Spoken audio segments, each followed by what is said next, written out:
ମାମା ମାମା ତ କଣ ଡ୍ରେସ୍ ପିନ୍ଧିକି କଣ କରୁଛୁ? ଭଗବାନ ସେ ଶାଗଟାକୁ ମୁଁ ଇଏ କରିକି ରଖିଥିଲି ତେଲ ଅଧିକା ବୋଲିକି। ମାମା ଟିକେ ଆସିବୁ ମୁଁ ଦେଖେ ତୋ ଡ୍ରେସ୍ କେଟ। ମାମା ଟିକେ ଠିଆ ହ ଦେଖିଲା କଣ ସେ ନାଇଟି ପିନ୍ଧିଛି ତା ମାମାର। ହଁ ହଁ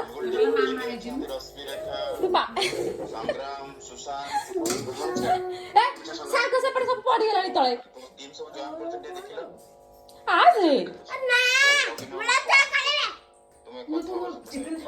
ଆସେ ନା ସଜାନି ଖା ଖା ଖା ଖା ଝଡି ଯାଉଛୁ ଖା ଖା ଖା।